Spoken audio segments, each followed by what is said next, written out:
Venons à toi ce matin, parce que c'est toi la résurrection et la vie, c'est toi l'alpha et l'oméga, c'est toi le commencement et la fin. C'est toi le Dieu de l'histoire, et c'est toi le Dieu de victoire. Et nous voulons encore ce matin nous prosterner devant toi, et nous voulons être à l'écoute de ta voix, de ta parole, au nom de Jésus-Christ. Amen. Alors ce matin, je vais vous parler d'un thème qu'on retrouve, je veux dire c'est une hérésie, mais qu'on retrouve de plus en plus, et qui est de plus en plus répandue dans l'Église, parmi le peuple de Dieu. Nous sommes à la fin des temps, les temps sont difficiles, il y a beaucoup de confusion, beaucoup d'hérésie, beaucoup de fausses doctrines. Et nous devons être très vigilants, et nous devons veiller avant toute chose, et nous devons prier. Et nous devons vraiment examiner pleinement et entièrement la parole de Dieu. Nous devons vraiment demander au Seigneur de nous éclairer et de nous garder précieusement en lui pour ne pas nous égarer. Au nom de Jésus-Christ, pour ne pas être séduits par toutes ces fausses doctrines, par ces séductions spirituelles qui est très répandue à la fin des temps. Pourquoi aussi? Parce qu'il y a les médias, parce qu'il y a Internet, parce qu'il y a beaucoup de vidéos qui circulent partout. Partout, tout le monde enseigne, tout le monde veut enseigner et chacun vient avec sa réflexion, chacun vient avec son interprétation de la parole et c'est très difficile au milieu de tout ça. Eh bien, le mieux pour vous, c'est ce que je vous conseille, c'est de ne pas regarder aux hommes parce qu'on regarde beaucoup trop aux hommes et pas suffisamment à Dieu. Pas suffisamment à Christ. Et bien sûr qu'il faut être né de nouveau. Sans la nouvelle naissance, nous ne pouvons pas avoir de relation et de communion avec Christ. Donc ça sert à rien. Intellectuellement, on n'arrivera jamais à atteindre Dieu par ses propres efforts intellectuels. Le seul moyen par lequel nous puissions être sauvés, c'est par Jésus. Et devenir vraiment, c'est Jésus qui nous a ouvert le chemin vers le Seigneur, vers Dieu, le Père. C'est lui qui nous a réconciliés avec le Père. Alors, je vais vous parler de l'humanisme. Je vais d'abord vous donner une définition un petit peu générale sur l'humanisme au sens large. Dans le monde aussi, c'est une vision du monde qui place l'être humain, l'homme, donc l'homme Dieu. Vous voyez, l'homme qui va être Dieu. C'est pour ça qu'on entend même dans l'Église, nous sommes des dieux. Nous sommes Dieu. Même certains ont dit, je suis Dieu. Alors, une vision du monde qui place l'être humain, l'homme, au centre de la réflexion. Tout est centré sur l'homme. La valeur morale et le sens de l'existence, tout est centré sur lui. Il affirme que l'homme est la mesure de toute chose, et la raison humaine, elle est suffisante, notre propre raisonnement, pour définir le bien et le mal. On n'a pas besoin de consulter Dieu. Ça, je parle du monde, le monde. Dans le monde, on n'a pas besoin de consulter Dieu. Les hommes, ils ont une réflexion, ils ont un raisonnement philosophique ou autre, psychologique ou autre, humaniste, et suffisant pour définir le bien et le mal. Définir le bonheur. Qu'est-ce que le bonheur pour l'homme? L'épanouissement, la dignité humaine sont des finalités vraiment suprêmes. Et dans cette perspective-là, dans cette vision-là, Dieu devient soit secondaire, c'est moins important, soit il est inutile, on n'a pas besoin de Dieu, on est assez fort. On a la technologie, regarde la technologie, comment elle est avancée aujourd'hui. Regardez, l'homme, tout ce qu'il a su fabriquer, entre guillemets, par son intelligence, on se base beaucoup sur l'intelligence de l'homme. Et donc, le cœur de l'humanisme est donc centré sur l'homme, par opposition à une vision théocentrique qui est centrée sur Dieu. Alors, je vais vous parler un peu d'histoire.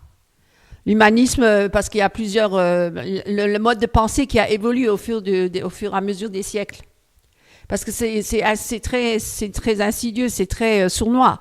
Ça ne vient pas comme ça, tac, on a une pensée. Non, ça petit à petit, ça s'installe. Comme ça, l'homme, il s'adapte et il reçoit. Alors, à l'origine, l'humanisme était déjà à l'époque de la Renaissance.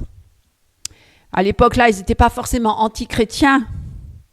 Ils étudiaient les textes antiques.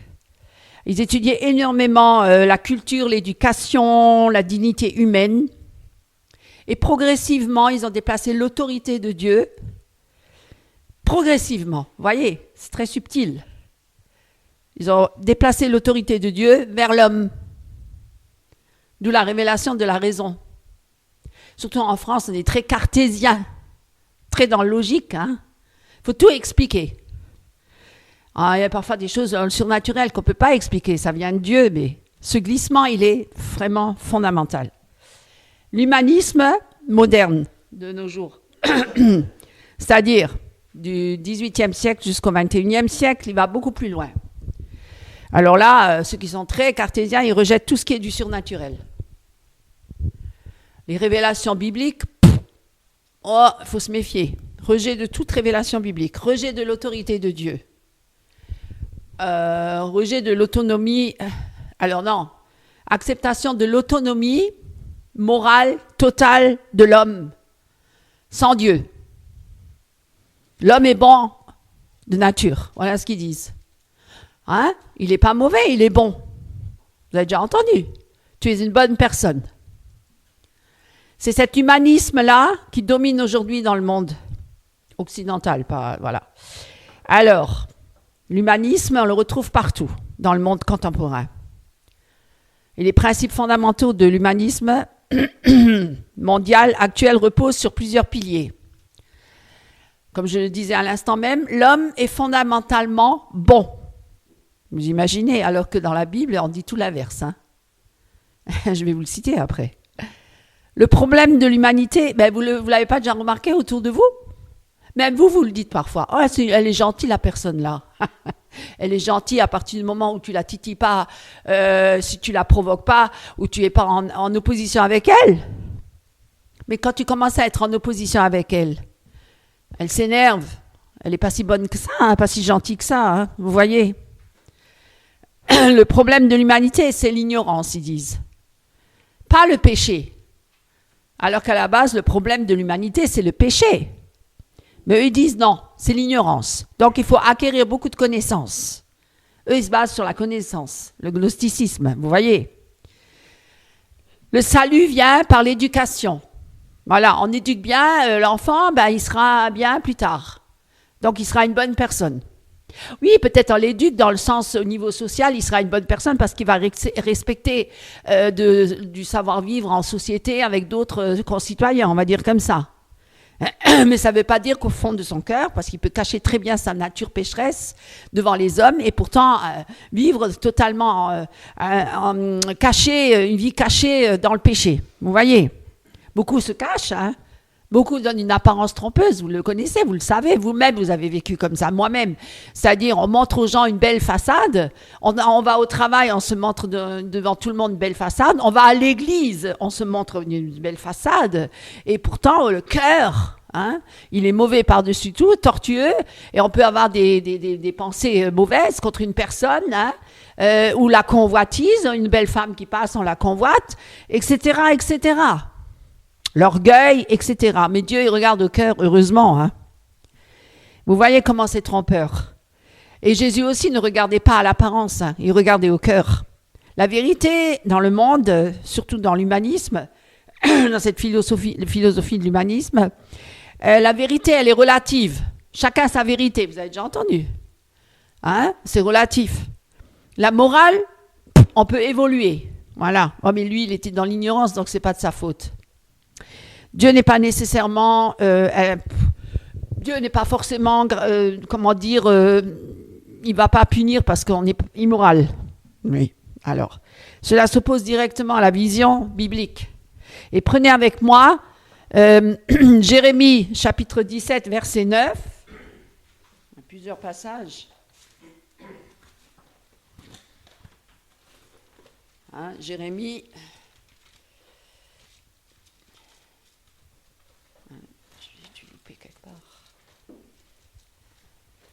Prophète Jérémie, hein? Vous l'avez trouvé? Alors, après les proverbes. J'ai trop de trucs là.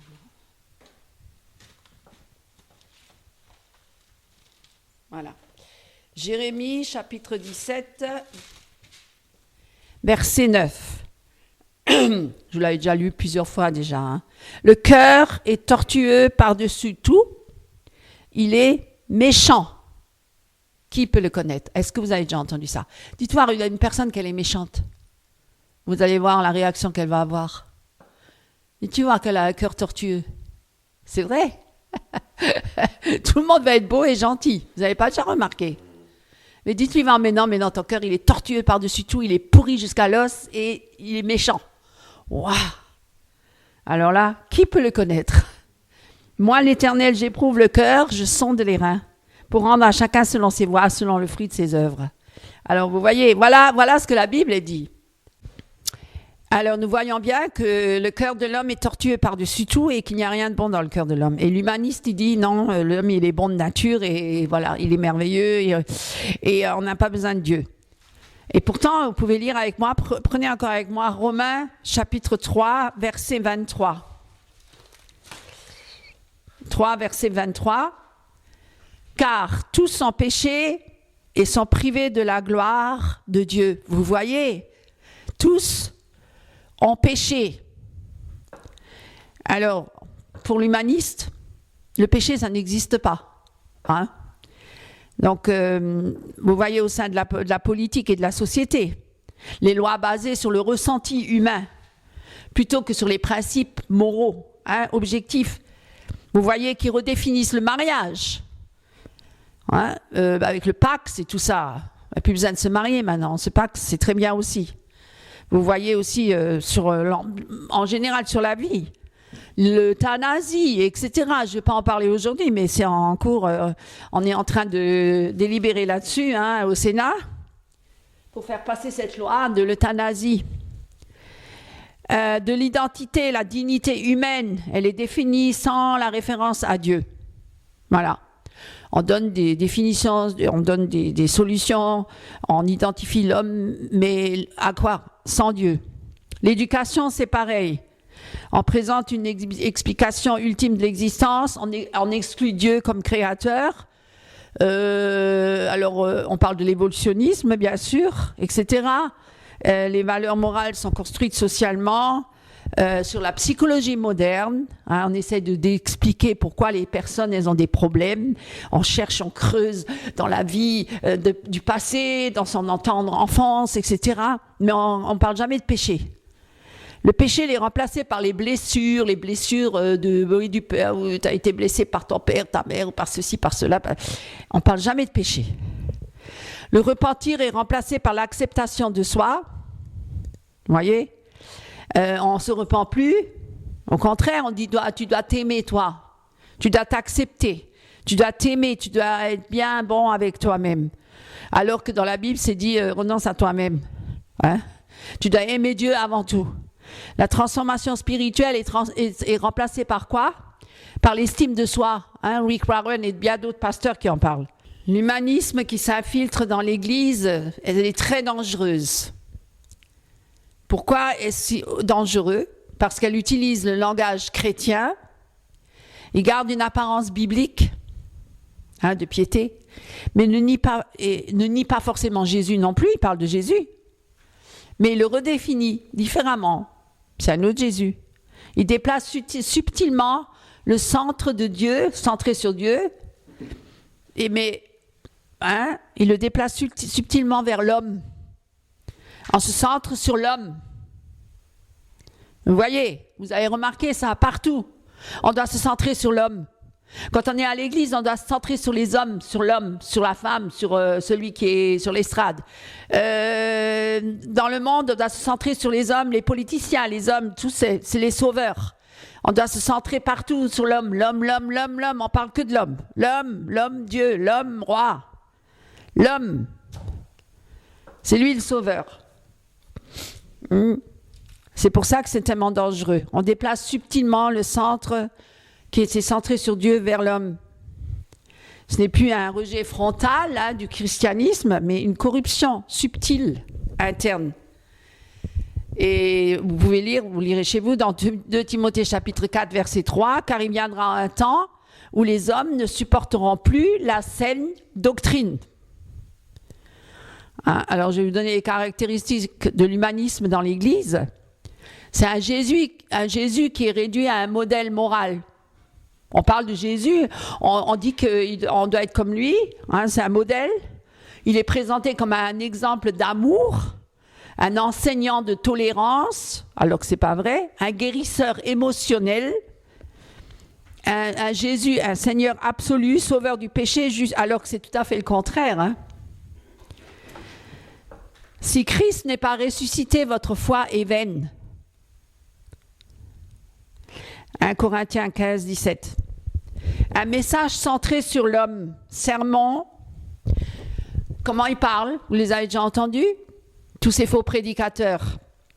Les mots qu'ils utilisent, je vais vous les énumérer. Ton potentiel, ton bonheur, ton succès, ton bien-être. Vous entendez ça? Parmi certains chrétiens. Au lieu de quoi? Ta sainteté, la repentance, la croix, la soumission à Dieu. La question n'est plus comment glorifier Dieu, mais comment Dieu peut améliorer ta vie. Vous voyez, ça a tout à fait un autre sens, le développement personnel. C'est ça? Rechercher le bonheur avant tout. Viens à Christ et tu seras heureux, tu auras le bonheur, deviendras riche. La minimisation du péché. Le péché devient une erreur, une faiblesse, un manque d'amour envers soi-même. Mais c'est parce que tu as beaucoup de problèmes. Pourquoi tu tournes toujours dans cette dérive-là ou dans cette faiblesse-là ou... Parce que, je sais pas, j'ai pas eu beaucoup d'amour quand j'étais jeune. Peut-être en compensation, j'ai besoin de compenser quelque chose. Ah bon? Non, c'est un péché. Ah, on n'aime pas parler comme ça. On ne dit plus que c'est une offense envers Dieu. Un Dieu saint. On ne parle plus d'un Dieu saint. La sainteté de Dieu, on ne l'évoque pas, rarement. On n'invoque plus, on ne proclame plus « repentez-vous de vos péchés ». Ah, arrêtez. C'est dépassé, ça. On relativise la vérité biblique. Les passages sont souvent recontextualisés. Certains ils disent même c'est dépassé. Oh, la Bible, elle reflète une culture ancienne, c'est plus de notre temps. Vous avez déjà entendu ça? C'est plus de notre époque. Dieu comprend. L'important, c'est l'amour. Voilà ce qu'ils disent. Toujours l'amour, l'amour, l'amour. T'as pas d'amour. Parce que tu dis des choses... T'as pas d'amour. L'amour, elle est détachée de la vérité. C'est pas un vrai amour, c'est du sentimentalisme. Parce que le vrai amour, il dit la vérité. Avec amour, mais il dit la vérité. Et il vit en vérité. L'amour est détaché de la vérité. Jésus l'a dit, ta parole est la vérité. Je peux vous donner des exemples concrets dans les églises. Des messages sans appel à la repentance. Les absences de prédication sur l'enfer. Mais parle pas de l'enfer. Et le jugement. Surtout pas, Oh là là. La sainteté, non plus. Toujours des louanges, mais des louanges très émotionnelles, sans fondement doctrinal. Les miracles et les guérisons, venez chercher votre miracle. Acceptation de pratiques clairement non bibliques au nom de l'amour. Leadership, plus influencé par la psychologie que par l'écriture. Vous voyez, je vais vous donner quelques exemples de courants précis. Le christianisme progressiste, libéral. Vous avez déjà entendu parler de ça? Ce courant, il affirme quoi? Adapter la foi chrétienne au monde moderne. Ben oui, on est d'aujourd'hui. Promouvoir l'inclusion, la justice sociale, la tolérance. Mais tout ça, c'est reposé sur l'humanisme. Parce que, voilà, le monde, de toute façon, il est contraire à Dieu. On ne va pas le changer, le monde. C'est que quand Jésus va revenir que tout va être transformé. Pas avant. Nous, on n'a pas le pouvoir de changer le monde. On ne peut que prêcher l'évangile pour que d'autres âmes viennent à Christ, pour être sauvées de ce monde de perdition, de folie. Certains veulent changer le monde, changer les lois. La culture contemporaine juge l'écriture. La conscience humaine prime sur la révélation. On dit la vérité, elle est évolutive. Ça veut dire dans le temps, on était dans l'ignorance, maintenant on est éclairé. Je donne un autre exemple d'humanisme. L'évangile social. Social gospel. Ça a commencé au 19e siècle déjà. Ça met l'accent surtout sur la lutte contre la pauvreté, l'injustice. Vous avez déjà vu ceux qui luttent pour la... ils font beaucoup d'œuvres, énormément d'œuvres. Ils visent à instaurer le royaume de Dieu sur terre. Voilà. C'est pas mauvais en soi de s'occuper des pauvres. Jésus aussi. Voilà. Le piège, il est ailleurs. La dérive humaniste, Le salut, on dit qu'il est collectif et non pas personnel. La croix, on n'en parle même pas, elle est marginalisée. Et pourtant, Jésus n'a jamais promis un monde juste sans nouvelle naissance. Il faut que vous naissiez de nouveau. Sans la nouvelle naissance, on ne peut pas rentrer dans le royaume de Dieu. C'est clair. On ne peut pas changer le monde. On essaie par tous les moyens de changer le monde, mais on ne peut pas changer le monde. On ne peut même pas changer les cœurs. On ne peut même pas se changer soi-même. Il faut se repentir. Il faut se détourner de ces mauvaises voies. Il faut venir à Christ. Il faut accepter de s'humilier devant le Seigneur. Il y a d'autres exemples de dérives dans les églises. C'est l'église qui est très active socialement, mais peu ou pas de prédication sur le péché. Comme je l'ai dit tout à l'heure. Le danger, c'est un christianisme sans Christ rédempteur. C'est un évangile du bien-être et de la prospérité, avant tout. Dieu devient un moyen. On utilise Dieu pour devenir riche. On utilise Dieu pour avoir une belle vie. Mais ce n'est pas ça ce qui est écrit dans la Bible. Celui qui veut suivre Christ pieusement sera persécuté. Non, une fin. La croix, elle est remplacée par la réussite sociale. C'est parce que Dieu il a dit. Certains, ils ont même renoncé à tout pour suivre Christ. Il y a des missionnaires qui ont renoncé à tout leur orgueil de la vie, à leur réussite sociale, à leur métier, et qui sont partis pour prêcher l'évangile. Ils ont renoncé à leur vie. Voilà. Même quand Jésus a parlé aux riches, il lui a dit, le riche est venu vers Jésus, il lui a dit, Seigneur, qu'est-ce qu'il faut que je fasse pour te suivre? Alors qu'est-ce qu'il lui a dit? Parce que tu es bien, tu es très riche, et vends tous tes biens et donne-le aux pauvres, et bien, et suis-moi. Oh, alors là, qu'est-ce qui s'est passé? Il a préféré rester avec ses richesses parce qu'il en avait beaucoup et qu'il ne voulait pas renoncer à ses richesses pour suivre Christ. Vous voyez, parfois, ça nous coûte un prix de suivre Christ. C'est un chemin étroit. Il y en a beaucoup qui disent Seigneur, Seigneur, mais c'est ceux-là seuls qui font la volonté du Père. C'est ceux-là seuls qui sont soumis à Dieu, à Christ, qui obéissent au Seigneur. D'ailleurs, Jésus l'a dit, si quelqu'un veut venir après moi, qu'il renonce à lui-même. Voilà. Donc l'évangile de prospérité, c'est un humanisme déguisé en foi. Dieu, et qu'est-ce qu'on dit, qu'est-ce qu'on annonce? Dieu veut ta réussite. Ah bon, mais c'est écrit où dans la Bible? C'est écrit où? Mon royaume n'est pas de ce monde. Ce monde-là, il est contraire à moi. La foi est une clé pour obtenir la santé, la richesse et le succès. L'homme devient le centre. Dieu est juste un instrument, un outil qu'on utilise pour arriver à nos fins, pour nos désirs. C'est pas, on glorifie pas Dieu pour lui-même. On l'utilise pour arriver à nos fins, à nous, à nos désirs, pour que nos désirs soient accomplis. C'est ce Dieu-là qu'on utilise, mais c'est pas ce Dieu-là. Le vrai Dieu, il ne ressemble pas du tout à ça. C'est un fondement humaniste. La finalité, c'est avant tout le bonheur terrestre. On ne parle pas du tout du royaume de Dieu, qu'on n'est que de passage sur la terre, qu'on est des étrangers, des voyageurs sur cette terre. Le confort avant tout, comme signe de bénédiction. Le matériel en excès, la richesse en excès. La souffrance comme un échec spirituel. Ou si vous êtes pauvre, c'est une malédiction. Or, la Bible nous enseigne que tous ceux qui veulent vivre pieusement seront persécutés. Alors, ces gens-là, ils ne seront jamais persécutés, ça c'est sûr. Et je peux vous donner des exemples concrets. Encore, dans les églises, on prend même Jésus pour un coach. Maintenant, on appelle certains qui enseignent dans les églises des coachs. Vous avez besoin d'un coach, un coach de vie, pour vous booster. Vous vous levez le matin, votre coach il vous appelle pour vous booster, parce que sans le coach, vous n'arrivez pas tout seul. Vous vous rendez compte? Vous vous appuyez sur un autre être humain pour booster votre vie. Peu ou pas d'enseignement sur la croix. La persévérance dans l'épreuve. Ah non, on ne veut pas d'épreuve. Et tout ça, ce sont des faux évangiles. La psychologie humaniste dans l'Église, elle est vraiment de plus en plus répandue.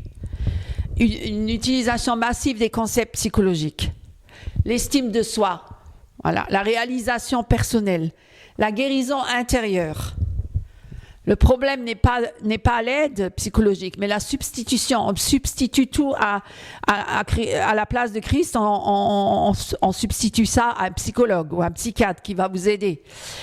Substitution très dangereuse. Le seul qui peut vraiment nous délivrer et nous sauver, c'est Jésus-Christ. C'est le seul qui peut nous libérer de tous nos problèmes, même de la dépression. Hein, ça, c'est une psychologie humaniste. L'acceptation de soi. Hein, il y a des techniques thérapeutiques même. Le développement personnel, on en avait déjà parlé, on a même fait des vidéos là-dessus. Jésus n'a jamais dit « apprends-toi, apprends à t'aimer ».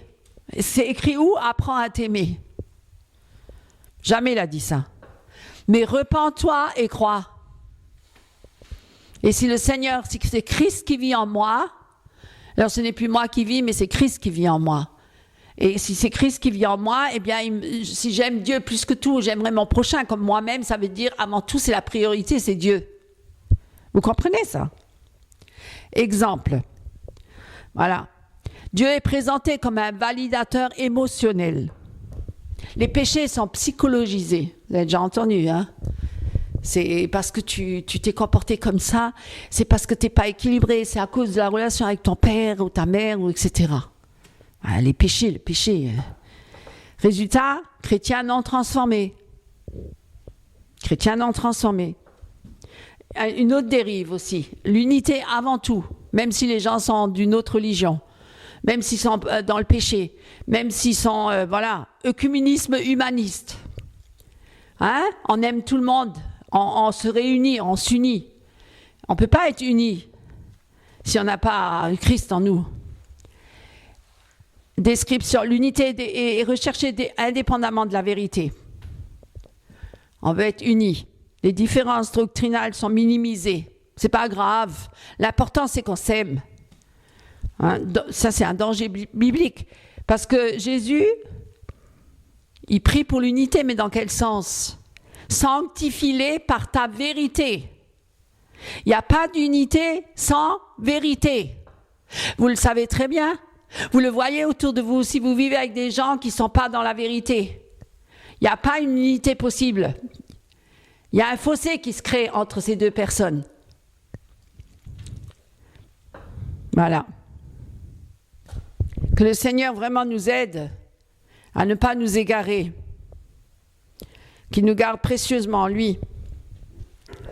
La Bible, elle affirme la dignité humaine, mais pas parce que l'homme est créé à l'image de Dieu, mais pas parce que l'homme est autonome et indépendant et très intelligent.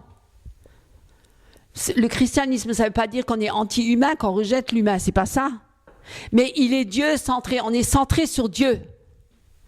Parce que c'est le seul moyen pour réellement aimer son prochain. On ne peut pas aimer son prochain si on n'a pas Dieu. Il n'y a pas d'amour dans le cœur de l'être humain. C'est toujours un sentimentalisme, une faiblesse, ou c'est par intérêt, il y a toujours quelque chose derrière, mais c'est jamais vraiment, ce ne sera jamais de l'amour. Le vrai amour, il est en Dieu. Et l'amour humain, pécheur, charnel, ne peut pas sauver une âme. Ça ne sauve personne. Vous avez déjà remarqué, si quelqu'un est malade, est-ce qu'on peut vraiment l'aider? On peut peut-être lui rendre un peu la vie un peu plus confortable. On peut le soigner, mais on n'est pas à sa place. On ne peut pas le guérir. Il n'y a que Dieu qui guérit l'être humain. On peut prier pour lui. Voilà ce qu'on peut faire. Quand on est centré sur Dieu, on cherche d'abord, premièrement, le royaume de Dieu et sa justice. Alors, l'humanisme, on flatte l'homme. On flatte l'homme.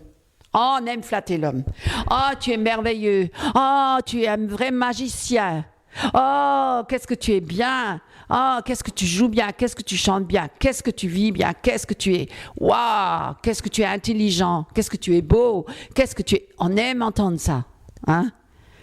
On flatte énormément la chair. Oh, qu'est-ce que tu as bien prêché ce matin.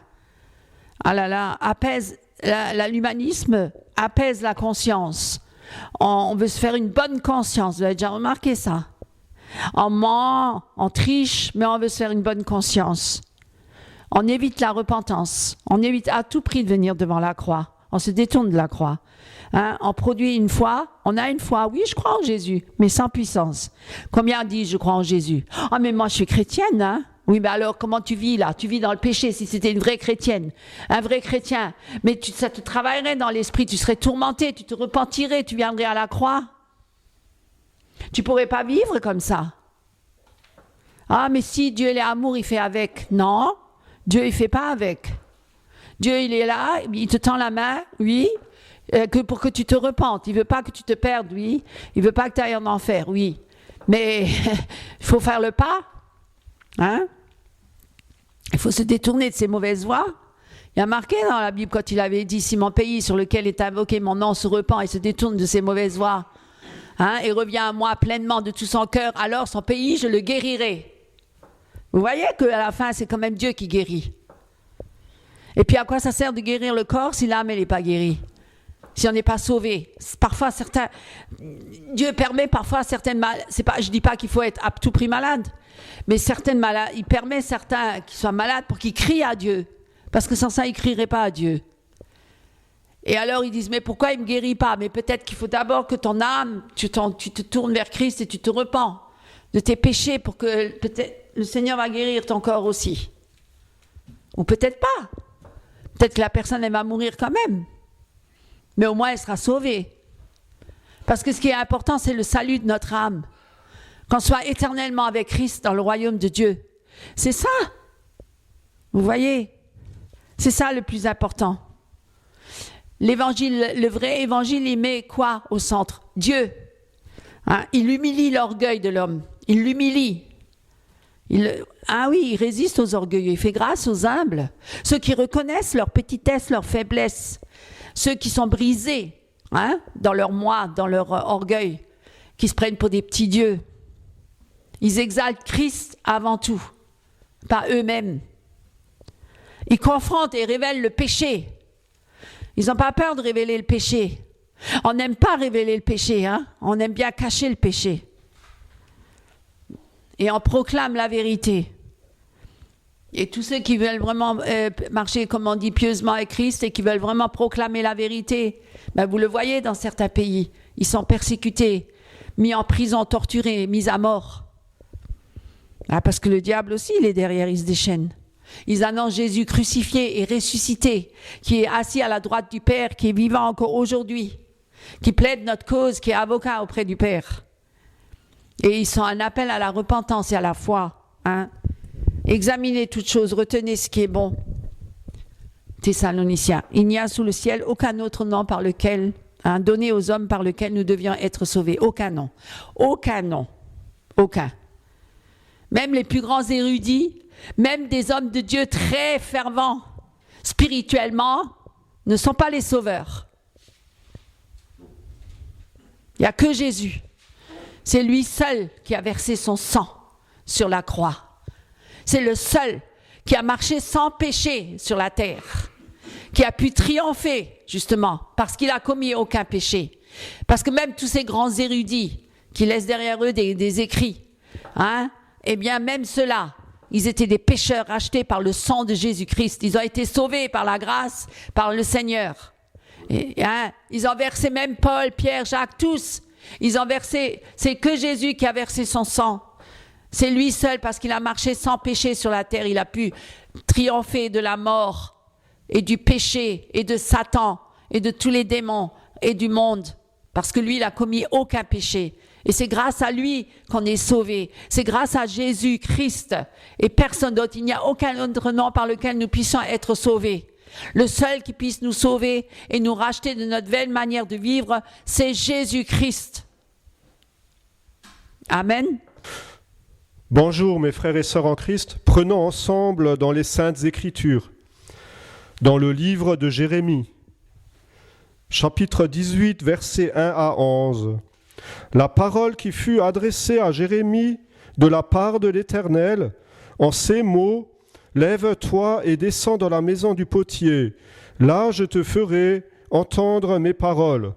Je descendis dans la maison du potier, et voici, il travaillait sur un tour. Le vase qu'il faisait ne réussit pas, comme il arrive à l'argile dans la main du potier.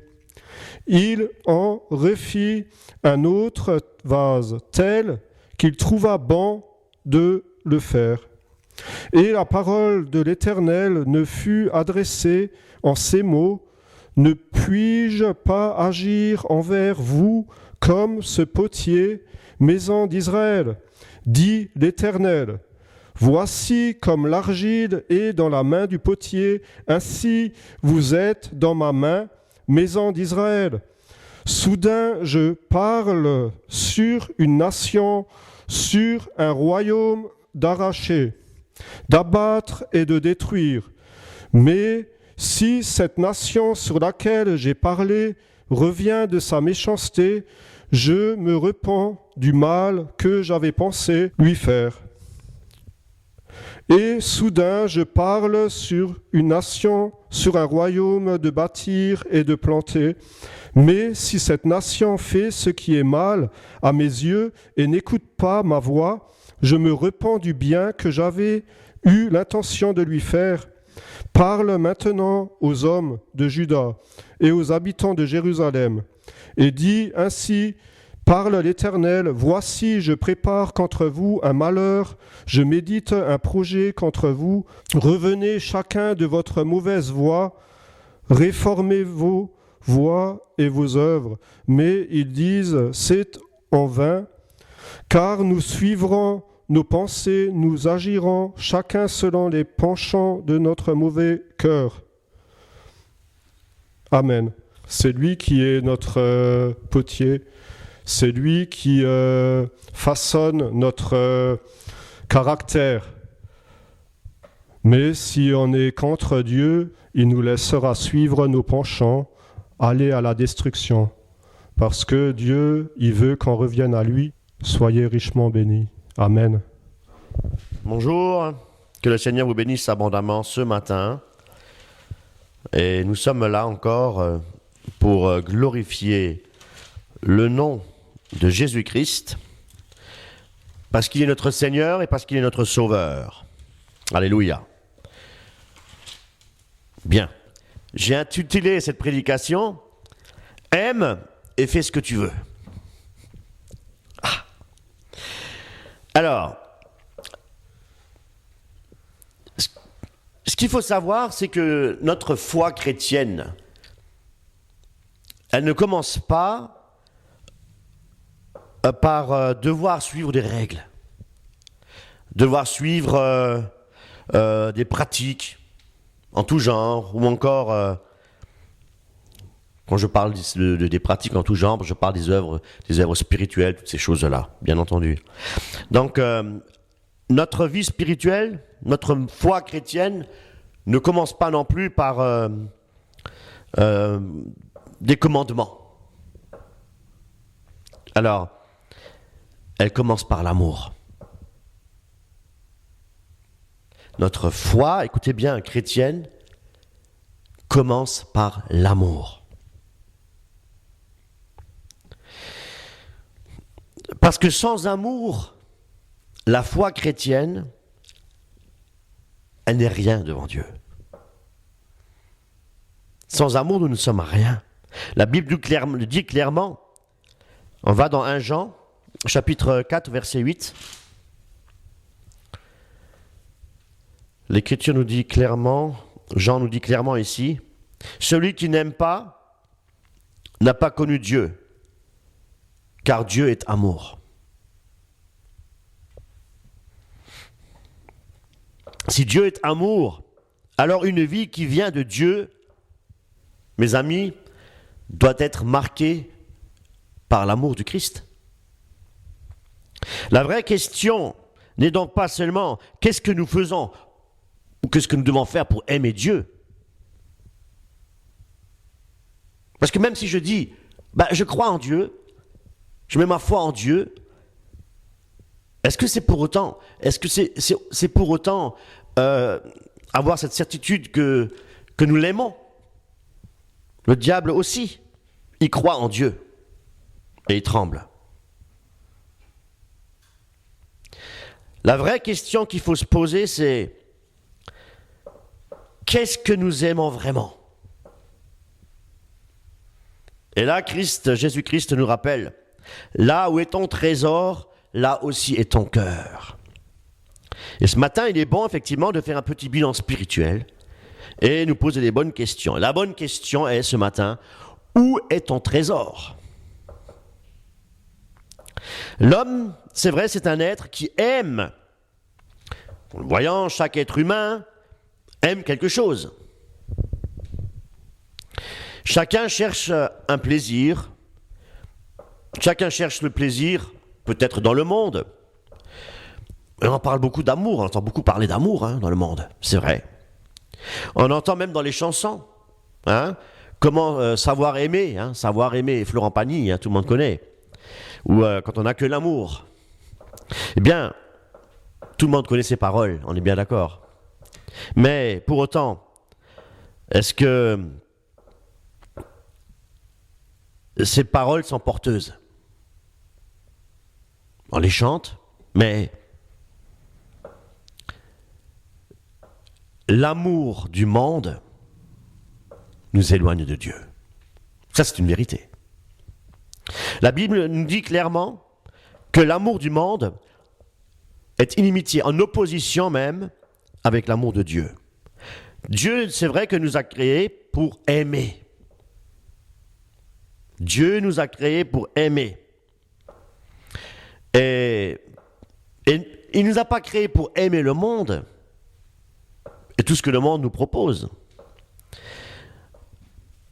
Dieu ne nous a pas créés pour aimer par intérêt ou aimer par égoïsme.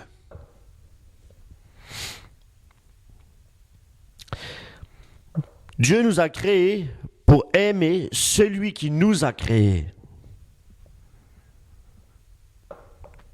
Celui qui nous a créés, c'est Dieu.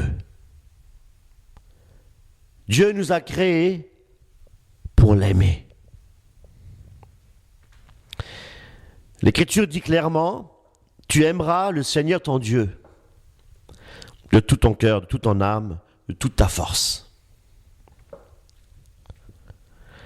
Quand nous n'aimons pas Dieu, nous nous aimons nous-mêmes.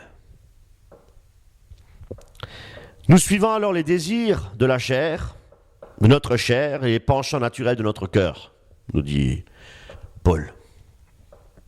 Et ça, c'est aimer dans le désordre. Mais nous savons que nous avons un Dieu d'ordre.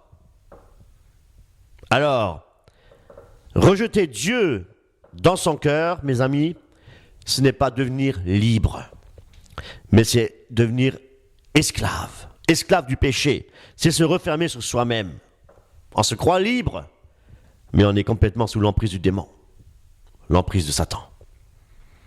C'est ça être prisonnier et vivre dans les ténèbres. C'est ça vivre dans les ténèbres. Même si en apparence on vit très bien, on peut peut-être même jalouser cette personne. Waouh, quel confort, moi j'ai rien. Waouh, lui a la bonne santé alors que c'est un gros pécheur. Et puis moi je suis malade. C'est pas normal, et ainsi de suite. Mais ce qu'il faut comprendre, c'est que lui, il vit sans Dieu. Et vivre sans Dieu, ce n'est qu'une illusion. C'est une illusion, parce que la vie ne s'arrête pas après la mort. Et ça, ils ne veulent pas l'entendre. L'Écriture nous enseigne qu'après la mort, il y a quoi? Un jugement. Alors, aimer Dieu, au contraire, c'est mourir à soi-même. Aimer Dieu, c'est aimer partager. Aimer Dieu, c'est vivre non plus pour sa propre volonté, selon sa propre volonté, mais de vivre selon la volonté de Dieu, celle de Dieu, parce qu'il est notre Créateur et parce qu'il veille sur nous. Le péché, lui, c'est un désordre de l'amour. Il y a une chose bien plus grave qu'une maladie incurable, que toutes les maladies qui puissent exister dans ce monde. Cette maladie est pire que le cancer, que tout ce que vous pouvez vous imaginer. C'est le péché. Et le péché, pourquoi? Parce que le péché nous éloigne de Dieu. Tandis qu'une maladie, un chrétien qui est malade, cette maladie ne nous éloigne pas de Dieu. C'est une épreuve. Et Dieu nous fortifie. Dieu guérit. Alléluia. Mais Jésus disait, trouverai-je la foi quand je reviendrai? C'est là qu'on se rend compte, effectivement, que le péché éloigne l'homme de Dieu. Et la foi ne va pas augmenter. La foi va diminuer. Et il est même dit qu'il y aura une grande apostasie. Pas un grand réveil, hein. Je ne sais pas où vous lisez ça, mais là, c'est clair. Jésus nous enseigne qu'il y aura une grande apostasie. Et s'il y a effectivement un grand réveil, ce sera un faux réveil. Comme j'ai dit, effectivement, Dieu est un Dieu d'ordre. Le péché, lui, c'est le désordre de l'amour. Le péché, c'est la rupture intérieure de nous, une rupture avec Dieu. La relation qui unit Dieu et le Créateur avec sa créature, il y a une rupture. C'est le péché qui provoque ça. Et à cause du péché, personne sur cette terre ne peut avoir la vie éternelle. Romains 3, 23, il est dit « Tous en péché sont privés de la gloire de Dieu ». Quand il dit « tous », c'est sans exception. L'homme préfère ce qui passe vite plutôt que l'éternité. L'homme il préfère vivre bien sur cette terre. Alors c'est très rapide, hein. Le temps il passe tellement vite, alors qu'il ne s'intéresse pas à l'éternité.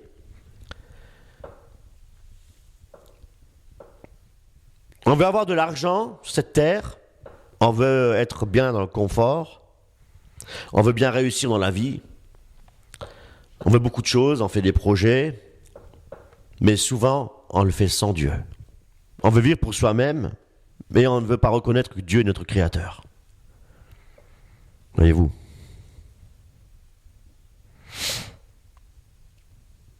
Si on refuse de reconnaître effectivement Dieu, qu'il est notre Créateur, eh bien on vit égoïstement pour soi. On va dans Romains 1, 25. Romains 1, 25.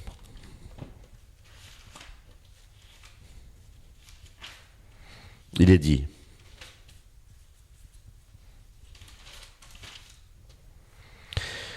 Ils ont changé la vérité de Dieu contre le mensonge. Ils ont vénéré la création et lui ont rendu un culte plutôt qu'à son Créateur, lui qui est béni éternellement. Ça veut dire que nous nous adorons nous-mêmes, que nous aimons notre propre image, et nous voulons donc forcément que notre propre plaisir. Quand l'homme met son plaisir effectivement avant Dieu, ou le pouvoir avant la vérité, ou bien son confort avant la justice de Dieu, mes amis, c'est ce qu'on appelle le désordre.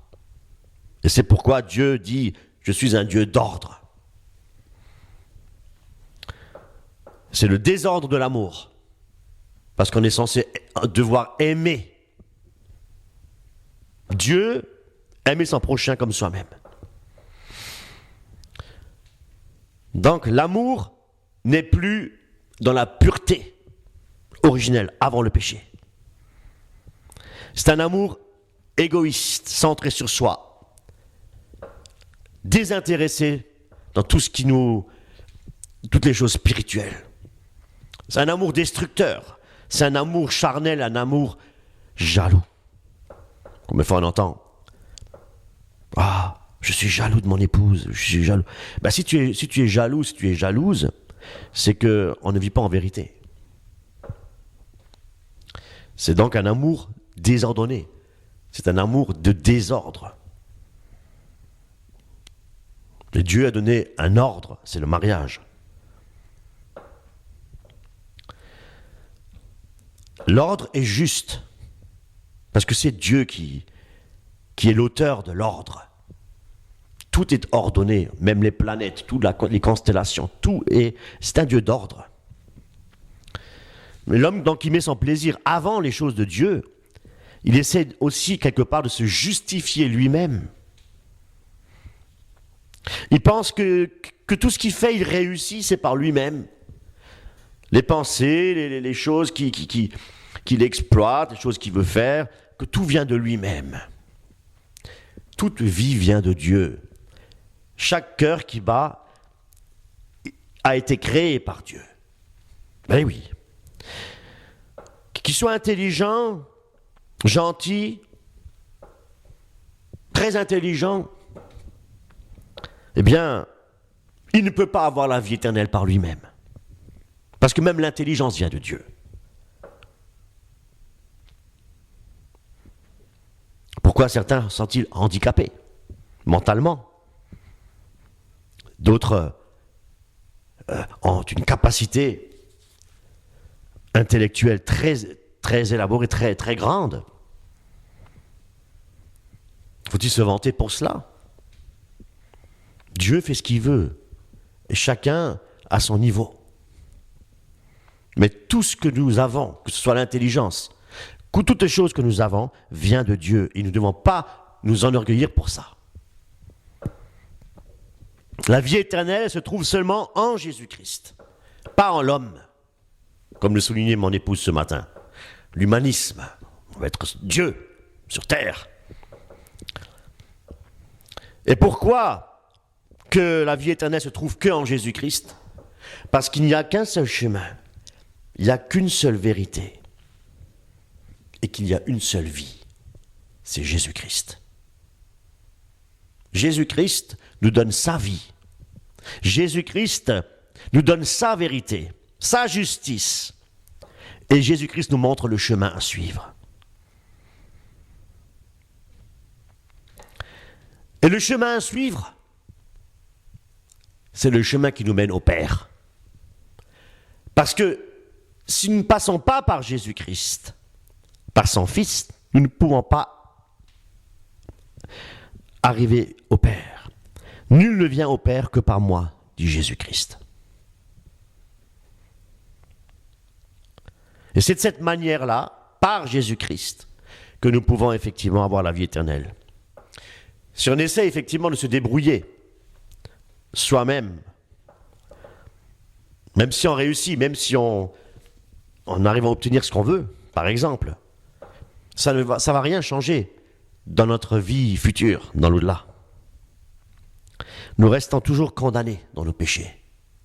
Toujours. Et notre égoïsme.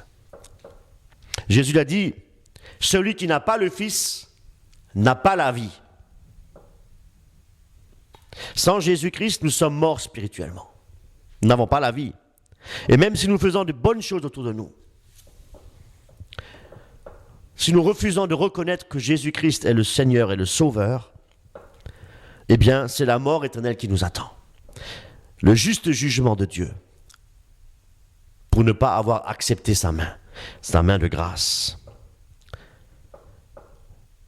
Et ce sera une séparation complète d'avec Dieu.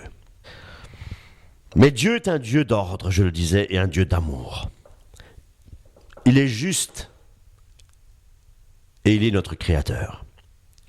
Puisque Dieu nous a créés, nous ne devons plus vivre pour nous-mêmes, mais nous devons vivre pour lui. Nous devons aimer Dieu par-dessus tout. Et Jésus-Christ, lui, nous enseigne cela, et c'est lui seul qui peut guérir notre cœur. C'est lui. Le péché, par exemple, le péché nous avait séparés de Dieu, mais Jésus-Christ a pris nos péchés sur la croix de Golgotha. Il a souffert. Et son sang a été versé pour la rémission de nos péchés, mes amis. Donc, c'est Jésus-Christ, c'est le sang de Christ qui nous purifie, nous sauve, nous lave. Tous ceux qui viennent à lui peuvent lui faire vraiment confiance. Et sans Christ, on peut lui faire confiance parce que Jésus-Christ est notre Seigneur et notre Sauveur. Et parce qu'il est ressuscité des morts. Dans ses commandements, Tu aimeras le Seigneur ton Dieu tout ton cœur, toute ton âme, toutes tes pensées, ton esprit, de tout ton esprit. Et tu aimeras ton prochain comme toi-même. Ces commandements sont aussi des ordres de Dieu. Et si nous les respectons, nous sommes libres. Les accepter, nous sommes libres. Libres de les pratiquer. Parce que la grâce de Dieu nous donne cette possibilité de mettre en pratique les enseignements et les commandements de Dieu. Alléluia. Par l'Esprit de Dieu. Dieu nous libère à ce moment-là pour ne plus être esclaves du monde. Donc affranchis, nous dit les Écritures, pour être réellement libres. Affranchis pour être réellement libres. De nos désirs, affranchis de quoi pour être réellement libres? De la chair, de nos désirs charnels, du péché qui nous enveloppe si facilement, nous dit Paul. La Bible dit, quand je parlerai la langue des hommes et des anges, si je n'ai pas l'amour, je ne suis rien. On peut faire beaucoup de choses, même au sein de l'assemblée. On peut aider, on peut exhorter, on peut édifier. On peut faire beaucoup de choses. Mais si nous le faisons par intérêt, pour en être vus, comme les pharisiens, eh bien, nous ne le faisons pas par amour. Donc ce qui est important, c'est de faire les choses par amour. Et c'est l'amour de Dieu qui doit être déposé dans notre cœur. Sans amour, nous ne pouvons absolument rien faire. Même respecter les commandements de Dieu, non, sans amour, nous ne pouvons rien faire. Et nous ne sommes à rien, nous dit l'apôtre Paul. Comme les pharisiens, Jésus leur disait, gardez de pratiquer la justice pour en être vus devant les hommes. Voyez-vous? Ou agir seulement pour être applaudi, voyez-vous, et ou pour être reconnu. Et tout ça, mes amis, c'est de l'égoïsme. Ce n'est pas de l'amour. Tant qu'on est centré sur soi-même, on ne peut pas vraiment aimer les autres. Et c'est ce qui nous rappelle Paul quand il dit « Une foi sans amour ne sert à rien », c'est vrai. Une vie chrétienne sans amour, c'est une vie instable, c'est de l'illusion. On n'est pas pleinement en Christ. On ne vit pas dans la joie, dans la paix, vraiment. Hein? On se donne une fausse joie, une fausse paix. On vit alors un pied dans le monde et un pied dans l'Église. Parce qu'on est encore attaché à nous-mêmes. On n'est pas encore mort à soi-même. Galates 2:20. Et mes amis, plus on meurt à nous-mêmes, plus l'amour de Christ augmente. Plus nous faisons mourir les actions de notre corps, de notre corps de la chair, et plus Christ, par son esprit, nous donne la joie et la paix dans notre cœur. Et plus nous pouvons aimer Dieu. Nous devons nous vider de notre moi pour que l'amour de Dieu puisse remplir notre cœur et l'aimer véritablement, pas d'une manière hypocrite. C'est alors, sincèrement, que nous allons faire les bonnes œuvres que Dieu a préparées pour que nous les pratiquions. Et il nous donnera cette grâce de pouvoir résister et supporter toutes les épreuves que nous devons endurer. Et si nous avons un vide intérieur, frères et sœurs, nous n'arrivons pas à aimer correctement. C'est parce que c'est toujours cette satisfaction de nos désirs personnels. Jésus nous rappelle d'aimer le Seigneur de tout notre cœur, toute notre âme, toutes nos pensées, et d'aimer notre prochain comme nous-mêmes. Nous devrions en prier pour apprendre à regarder Dieu. Nous devons prier pour l'aimer, pour ce qu'il est, et le suivre. Nous allons voir maintenant la définition même de l'amour. La définition est dans la Bible, 1 Corinthiens 13. 1 Corinthiens 13 versets 4 à 7.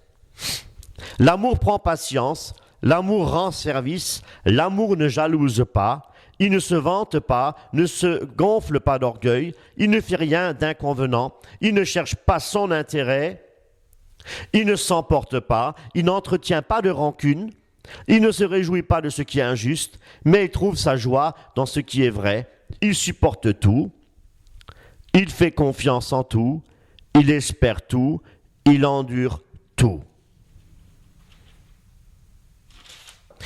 Mes amis, et lorsque nous n'aimons pas, on fait tout l'inverse de ce qui est écrit. On juge, on critique les autres, on voit le défaut de tout le monde, mais on ne voit pas les siens. Parce que le contraire de l'amour, c'est l'orgueil, l'égoïsme. Mais Jésus nous enseigne et nous dit, pourquoi regardes-tu la poutre qui est dans l'œil de ton frère? Pourquoi tu regardes la paille qui est dans l'œil de ton frère et tu ne vois pas la poutre qui est dans ton œil?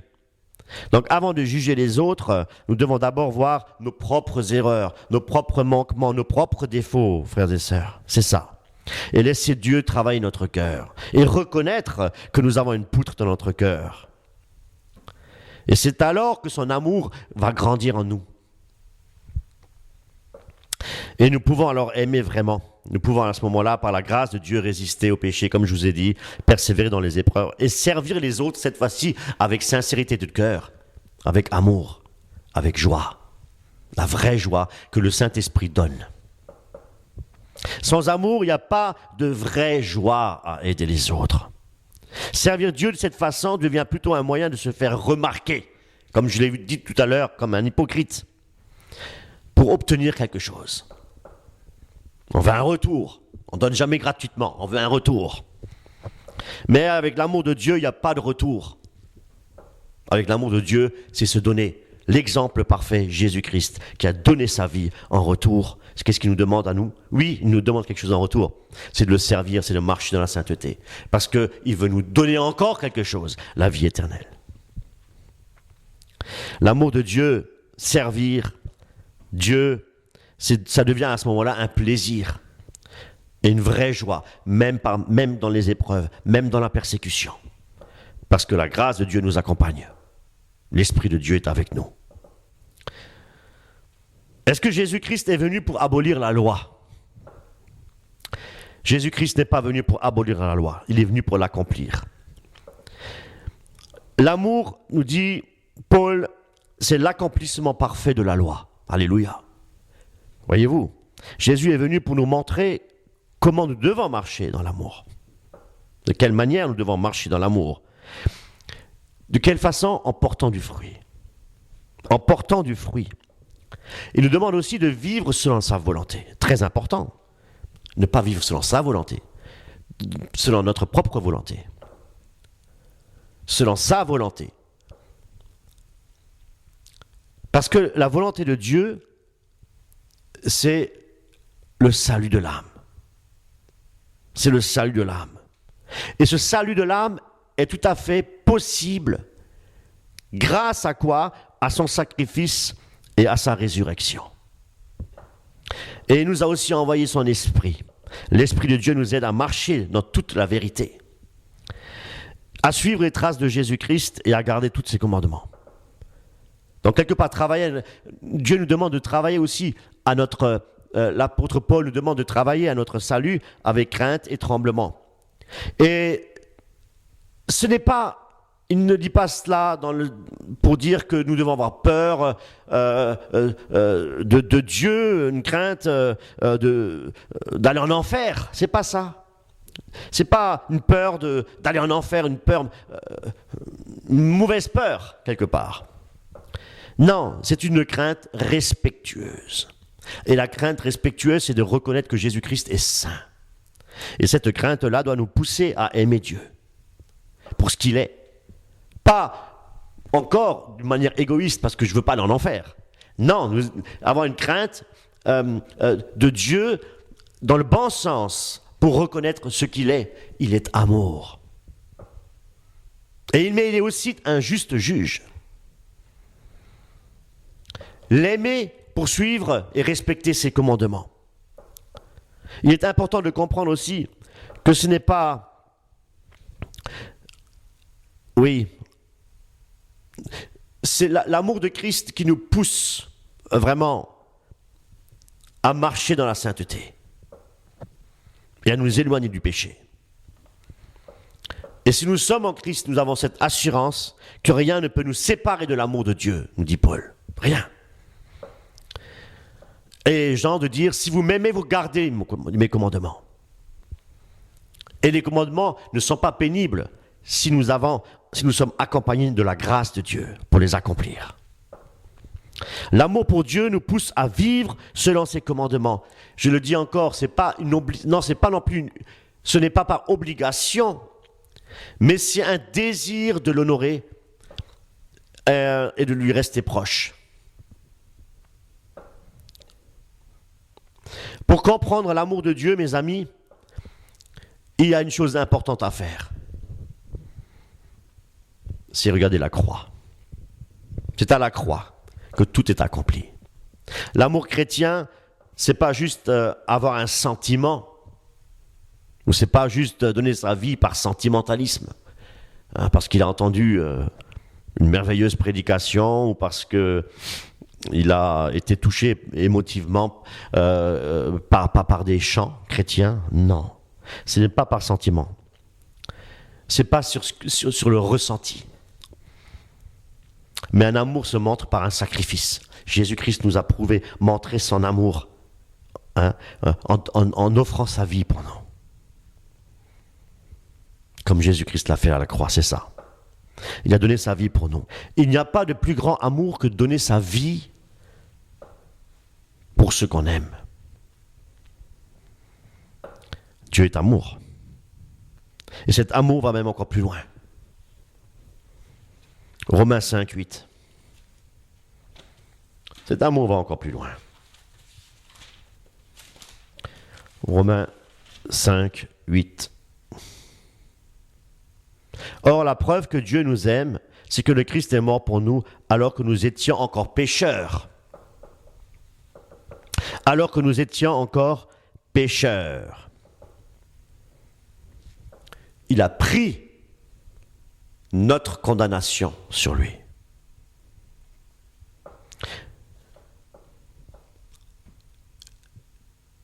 Et de ce fait, nous avons obtenu la délivrance en Jésus-Christ par son sacrifice.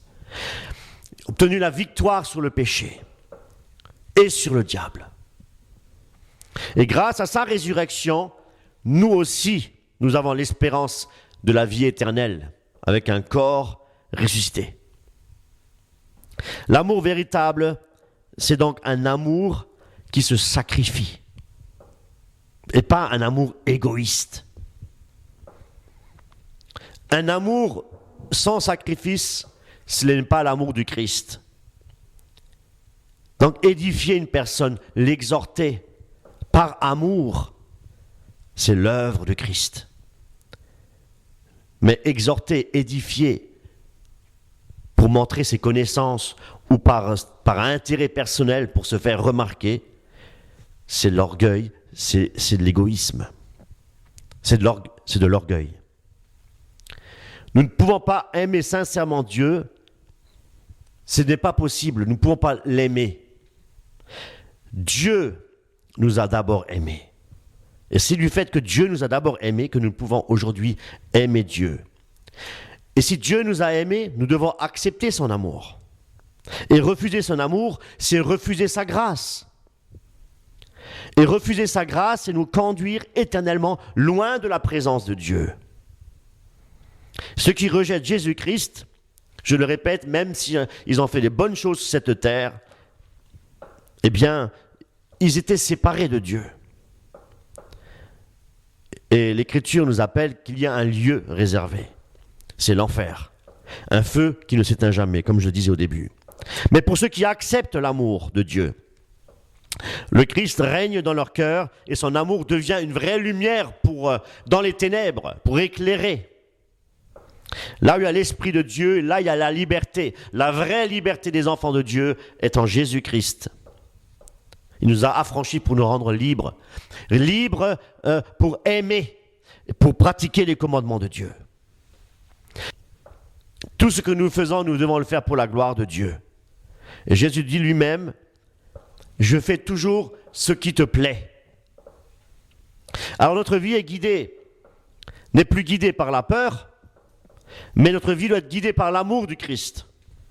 Et l'amour du Christ, cet amour restaure notre communion avec Dieu, c'est vrai. Aimer Dieu par-dessus tout, et à ce moment-là, nous pouvons aimer notre prochain. Comme nous-mêmes, l'aimer pour ne plus le juger, l'aimer pour ne plus le critiquer, mais plutôt prier pour ses imperfections. Quand on voit les défauts chez notre voisin, au lieu de juger, au lieu de calomnier, eh bien, prions pour cette âme dans le secret de notre chambre. Et Dieu nous le rendra. Ce sont des bonnes œuvres. Ce sont des bonnes œuvres qui viennent de l'esprit. Aimons dans la vérité, même si ça coûte un prix. Jésus-Christ a payé le prix fort sur la croix. Alors notre liberté deviendra une vraie lumière pour les autres. Notre obéissance sera une vraie joie pour obéir au Seigneur. Et notre cœur se réjouira parce que l'amour de Dieu grandira en nous. Persévérer dans l'amour. Et notre vie, elle portera du fruit.